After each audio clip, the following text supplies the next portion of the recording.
Now we come to Professor Bryan Niblett, who is the star of the show, and he's the author, as everybody knows now, of Dare to Stand Alone, the biography, the definitive, as far as I'm concerned, biography of Bradlaugh. And not only is it an important historical record of an unjustly neglected hero of the Victorian era, it's also a rollicking good story, and I think he's told it very well. And I'll be highly disappointed if they don't make a Hollywood miniseries out of it. It's so dramatic. So we're going to inaugurate now the Bradlaugh Lecture, which we hope will be an annual event. And so there's no better way to start this series than inviting Bryan to talk about our founder and the eponymous Charles Bradlaugh.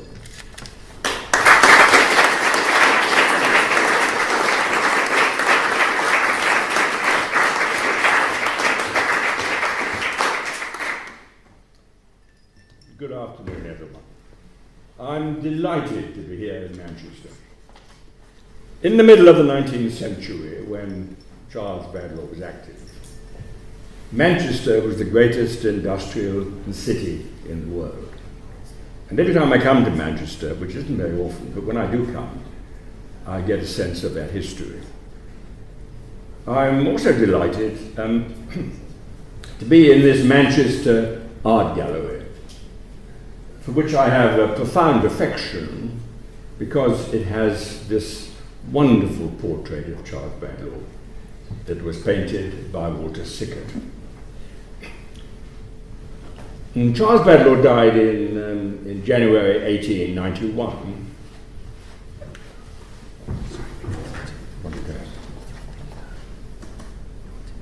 Are you going to share that now? Oh, there it is. Is it on the screen? Yeah. Thank you very much. Charles Bradlaugh died in 1891, and this wonderful portrait by Sickert is a posthumous portrait. A Manchester businessman who had much admiration for Charles Bradlaugh, he commissioned this portrait soon after Bradlaugh's death. He wanted to remain anonymous, we don't know who he was, but he donated it to the Manchester branch of the National Secular Society.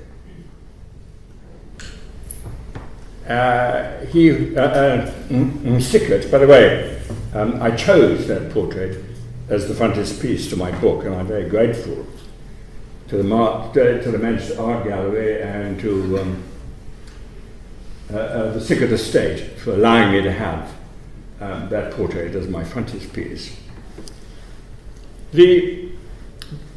The clothes that Bradlaugh is wearing there were actually the clothes which he used when he spoke at that bar to the House of Commons. They were donated by Hypatia, his beloved and Emily's surviving daughter.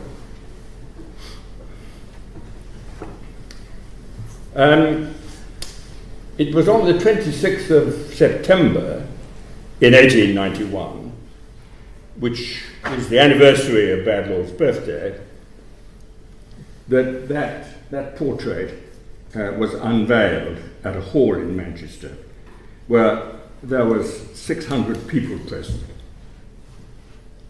Charles Bradlaugh, whether he was alive or whether he was dead, attracted a large audience, as indeed he has this afternoon. And at that meeting was George Foote on the platform, who was Bradlaugh's successor as the president of the National Secular Society, Hypatia, and Walter Sickert. Walter Sickert was chosen as the artist because he'd already painted a head and shoulders of Charles Bradlaugh and a couple of drawings, and I've included all those in my book.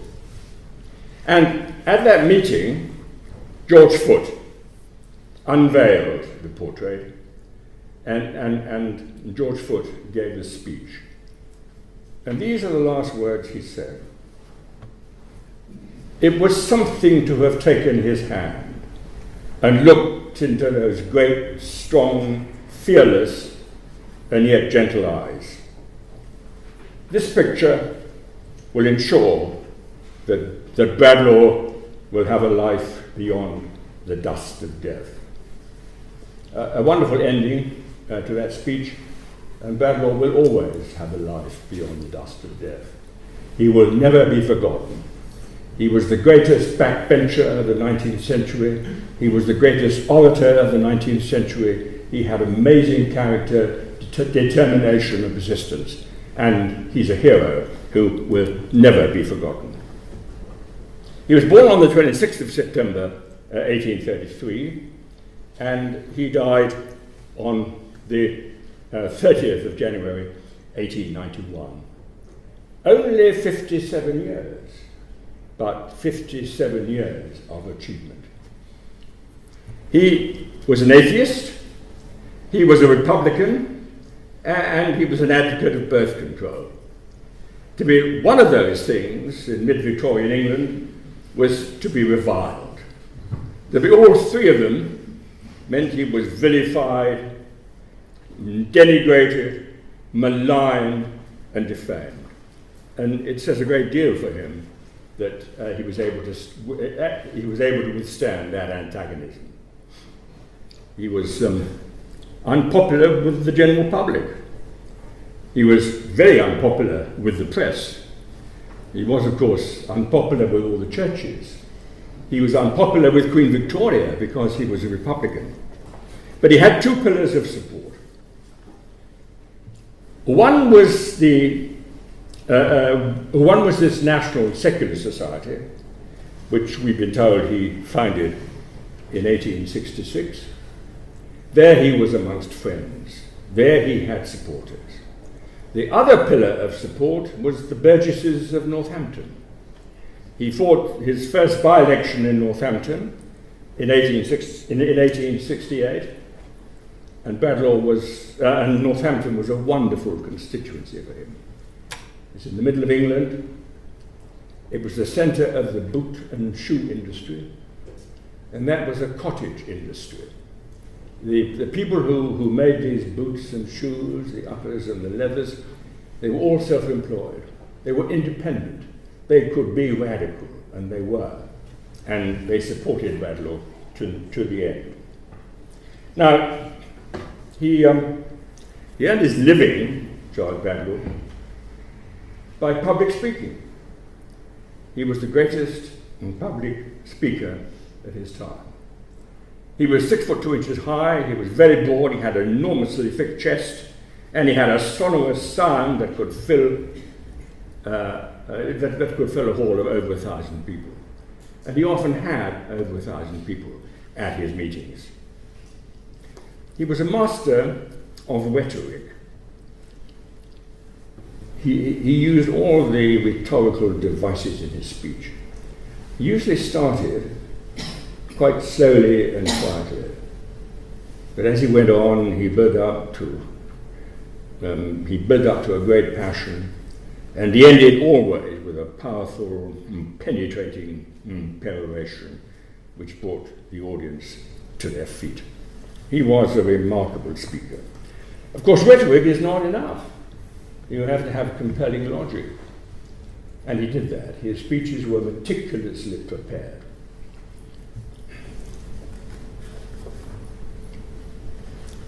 He believed in his speeches in definition. He spoke like a lawyer. He was actually a very good lawyer, though he never qualified. But he spoke as a lawyer, and he believed in the importance of definition. This is one of the things he said. The atheist does not say there is no God, but he said, I know not what you mean by God. The word God is a sound conveying no clear and distinct meaning. I cannot war with a non-entity. I love that sentence. I cannot war with a non-entity. Let me just say a word about Bradlaugh's atheism. In my opinion, he understood atheism better than anyone. He not only he was, amongst other things, a philosopher, and he gave a philosophical basis to atheism, which really hasn't been done as well as he did it. He understood that atheism was positive. It is theism which is negative. So the negative of a negative is a positive, and he understood that. And he had a better understanding, in my opinion, of atheism than the modern atheists, the Richard Dawkins, the Sam Harris, the late Christopher Hitchens. He really understood the subject he was talking about. He said, atheism, properly understood, is in no wise a cold and barren negative. It is, on the contrary, a hearty, fruitful affirmation of all truth, and involves the positive assertion and action of highest humanity. He fought 3 by-elections in Northampton and lost. Not by much, but he lost. It was in 1880, that great swing to the Liberals, the beginning of Gladstone's second administration, that Charles Bradlaugh actually won his seat in Northampton. And that was a triumph. But it was a triumph that gave rise to 5.5 years of constitutional and political and legal strife. Every member of Parliament has to declare his allegiance to the Crown, and Bradlaugh wanted to affirm. A select committee of the House was formed, and they decided that he could not affirm. So he said, right, well, for my constituents, I will swear the oath, even though there are words in that oath that are idle and meaningless. He meant those 4 monosyllabic imprecative words, so help me God. A second select committee of the House of Commons was formed to consider whether he could swear the oath, and they also ruled against him. And it was in 1880, the 22nd of June, 1880, that a resolution was proposed and passed by the House of Commons. It was proposed by Sir Hardinge Giffard, the most distinguished lawyer of his time and an implacable opponent of Bradlaugh's. That motion was proposed by Sir Hardinge Giffard, and it was passed by the House of Commons. And it provided that Bradlaugh could neither affirm nor take the oath, and therefore he could not take his seat. And there followed 5.5 years of struggle. There were 3 by-elections in Northampton. Charles Bradlaugh was imprisoned only for 1 night, but he was imprisoned in the Clock Tower in those 5.5 years, the last person ever to be imprisoned in the Clock Tower. He won a very important case, Clark against Bradlaugh, which asserted that he had voted in the House of Commons without swearing the oath. He fought that case. His opponent was Sir Hardinge Giffard. He lost it in the Court of First Instance. He lost it in the Court of Appeal, but he won it in the House of Lords. He proved himself a better lawyer than the most distinguished lawyer of his time. During those 5.5 years, he was prosecuted for blasphemy. He represented himself, and he was acquitted. And the prosecuting lawyer was Sir Hardinge Giffard. During those 5.5 years, he was forcibly ejected from the House of Commons, violently ejected by 12 policemen. His arm was damaged and it never really recovered. But during those 5.5 years, he gave 4 magnificent speeches at the bar of the House of Commons. What happened was that the Sergeant at Arms withdrew that octagonal bar from the tube which held it and put it across, and Bradlaugh, standing there, is symbolically just outside the House. And he made 4 magnificent speeches from there. And those speeches moved the House, even though they were saying he couldn't take his seat. In one of those speeches he said, "If I'm not fit for my constituents, They shall dismiss me, but you, looking round at the 600 MPs, never shall. The grave alone shall make me yield. Wonderful statement now. The grave alone shall make me yield. And at one time, there was a legend at the bottom of that portrait which said, the grave alone shall make me yield. In the final of those 4 speeches, he said, this house, being strong, should be generous. The strong can receive, the generous can give, but my constituents have a right to more than generosity. They have a right to justice. The law gives me my seat. In the name of the law, I ask for it. So, one man against 600. And his determination, his persistence, the quality of his oratory slowly changed the mood against him. The public ceased to be so violently against him. Some of the press supported him. He was beginning to be respected. And it was in 1885, the general election of that year, that a new speaker was appointed to the House of Commons. He was elected to the House. He was elected as Speaker. And that was Sir Arthur Wellesley Peel, who was the son of the great Robert Peel, the Prime Minister. And Sir Arthur Peel had common sense. He understood that this constitutional problem had to be solved. And so, at the beginning of the Parliament, before MPs swore the oath, he got up and he said, we are assembled in a new Parliament. I know nothing of the resolutions of the past. They have lapsed, they are void.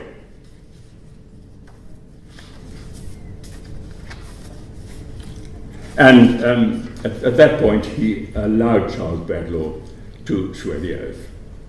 So Charles Bradlaugh moved from outside the bar to inside the House of Commons and take his seat.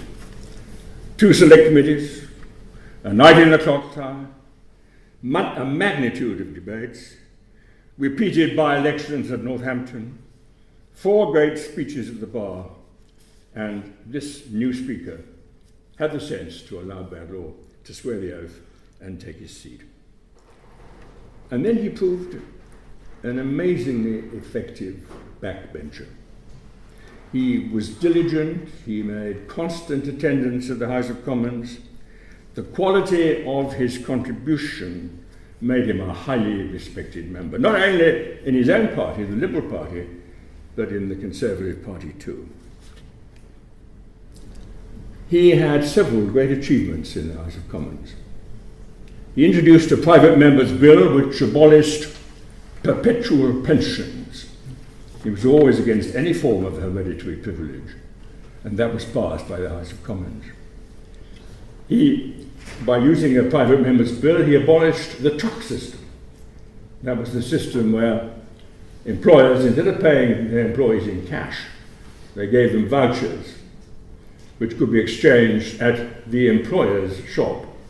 He abolished that. That was a great achievement. He was very fond of India, Charles Bradlaugh.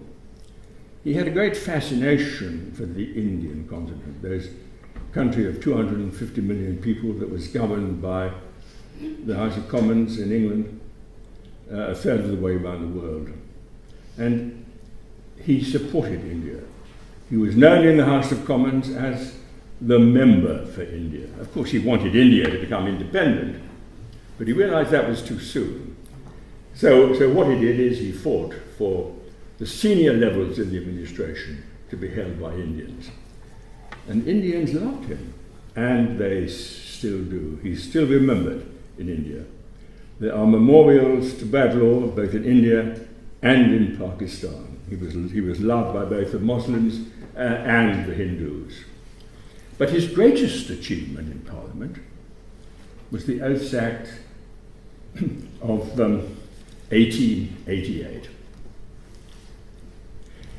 And the evidence of his support, of the way that MPs respected him, is the way they passed that Oaths Act. What the Oaths Act did was to provide that anyone who is required to swear an oath may instead make a solemn affirmation. It solved the problem that Bradlaugh had, of course, but it solved the problem that every freethinker had if they objected to swearing the oath. They could instead make a solemn affirmation. And that Oaths Act was passed very easily in the House of Commons. And it was passed in the House of Lords. Even the Archbishop of Canterbury supported the Oaths Act. There was one member of the House of Lords who voted against it, and that was Sir Hardinge Giffard, who by then had become the Earl of Halsbury.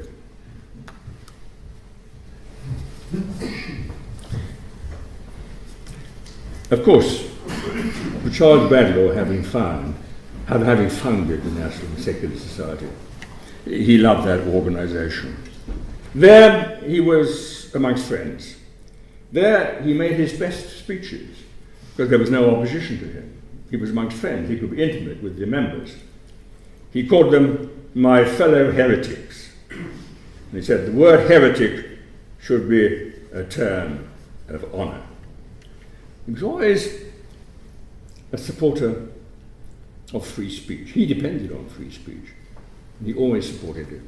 He said to the National Secular Society, one of their meetings, without free speech, no search for truth is possible. Better 1,000-fold abuse of free speech than denial of free speech.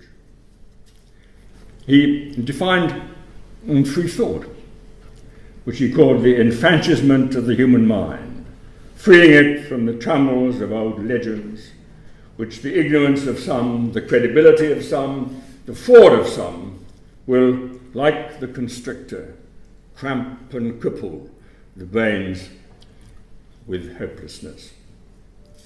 He was very much against the Christian Beatitudes, particularly that one which says, blessed are the poor in spirit. Is poverty of spirit among the virtues? Is it a virtue at all? Manliness of spirit, honesty of spirit, fullness of rightful purpose, these are virtues. Poverty of spirit is a vice.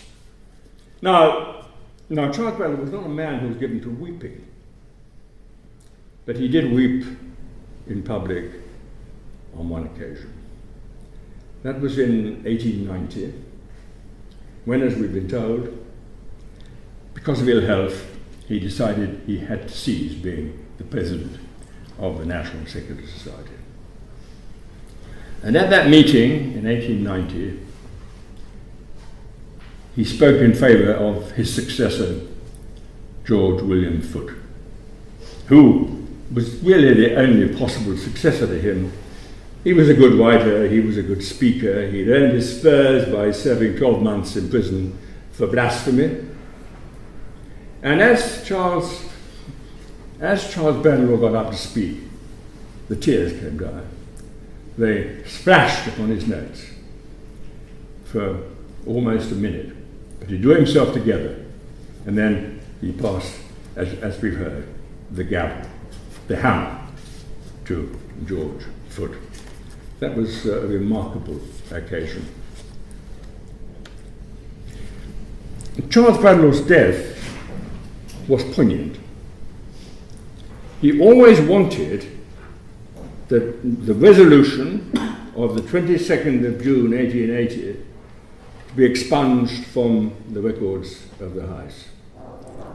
On the 27th of January 1891, he lay dying of Bright's disease, and he was in a coma.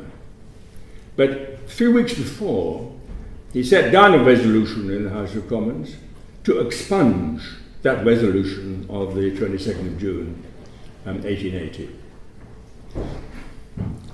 And it was supported by Gladstone on behalf of the Liberal Party, and by W.H. Smith, the leader of the House of Commons on behalf of the Conservative Party. And that resolution to expunge was passed. Not unanimously, but no one voted against it. The message was given immediately to his daughter Hypatia, but she couldn't arouse him from his consciousness. So, lying on his deathbed there, Charles Bradlaugh achieved something that was profoundly important to him, but he never knew it.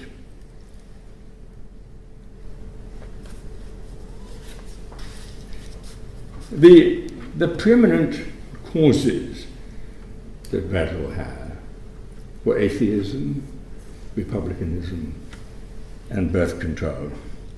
And all three of those are linked by a thread: the fundamental right and duty of individual judgment, based on reason, exercised by the individual on his own behalf. What Bradlaugh wanted to do was to remove the fetters from man's mind. And the fetters were faith, represented by the priesthood and the church, and force, represented by the crown. And that essentially was why he was an atheist and a Republican. He had a life of achievement. Those 57 years achieved a lot. But there's still a lot to do to support the causes that Bradlaugh sought. If Bradlaugh were to come in this room this afternoon, he would be amazed that we still have in England an established church. If Bradlaugh were to come in this room this afternoon, he would be shocked that we still have a monarchy. He thought it would end with Queen Victoria. If Bradlaugh came in this room this afternoon, he would be astonished that we still have a House of Lords. He was against any form of proprietary privilege, of hereditary privilege. And, Chairman, if Charles Bradlaugh were to come in this room this afternoon, he would be delighted at the portrait that Sickert painted of him. And he would be grateful to the Manchester Art Gallery for the care they've given it and the prominent way they are displaying it. Thank you, Chairman.